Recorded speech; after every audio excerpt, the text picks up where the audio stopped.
How can I help you? She tries to use her best salesperson tone, but some people don't have one of those. I went to Jim Anderson's funeral last week, Mrs. Atkins begins, and his daughter-in-law, bless her heart, had picked out the ugliest gold casket I've ever seen. When I saw it, I knew I had to pick out my own for when the time comes. Most customers can describe caskets only in subjective terms. They want it to feel peaceful. They want it to match a personality. They're worried it will clash with a certain outfit. Jim Anderson's daughter-in-law thought the gold was a classy touch. Marilyn Atkins sings soprano in the choir at the First Baptist Church and never misses a Sunday. She's also healthy as a horse. Some customers are so bothered by the macabre that they choose a casket in the first 10 minutes, but not Mrs. Atkins. Nora spends a hefty chunk of her day, 1 hour and 17 minutes, pointing out the most tasteful options and listening to Mrs. Atkins' gold bracelets clang against the counter as she finds something wrong with all of them. Something like this, Mrs. Atkins says, shoving a stack of printouts in front of Nora's face. The first page has a casket circled in red. Nora releases a breath from her body, and she wishes she could go with it. That's mahogany, just like this one. She flips wearily to the very first casket she showed Mrs. Atkins, back when she still had an ounce of patience. Is that one mahogany too? Mrs. Atkins squints at both pictures. It's the same model. See? Nora points out the number on both caskets. Well, I'm glad I brought these pictures. Otherwise, we never would have found it. Nora considers the model caskets lining the showroom, and if crawling into one might allow her into another world or dimension or place that is not here.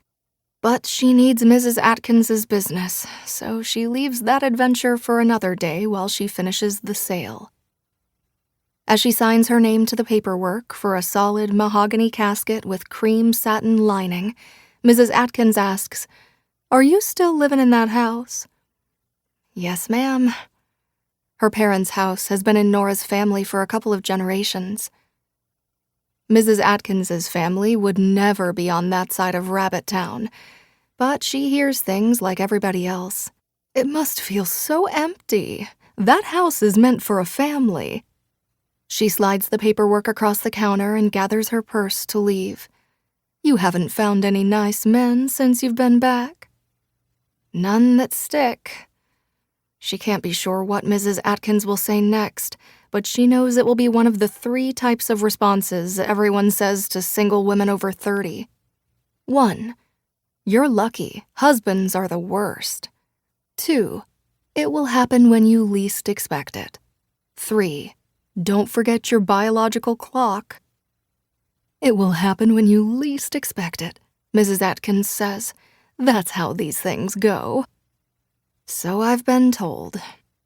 She stacks the paperwork together with a touch of aggression and attempts to smile in Mrs. Atkins's direction. Mrs. Atkins doesn't notice. She hasn't noticed other people in years.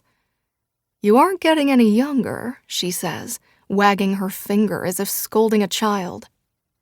Thank you for coming in, Nora says, making her way around the counter to shoo Mrs. Atkins out the door. See you at church. Mrs. Atkins walks toward the door but stops short in front of the light blue casket at the front of the showroom to run her finger across the top. You might have a word with your cleaning staff, Eleonora. There's an inch of dust on this one. Yes, ma'am. I'll be sure to do that. You know, I went to a visitation at one of those prestige funeral homes up in Huntsville, and you might want to stop by one of them. She glances around the showroom, which hasn't changed much since it was first built. You could use some updating. I'd never buy from a company like that after knowing your mama for my whole life, but it wouldn't hurt to borrow an idea or two from them. Nora stares at the blue casket as hard as she can to keep from rolling her eyes. Prestige has made a fortune buying up funeral homes and related suppliers in the area. They convince the small businesses that they have their best interest.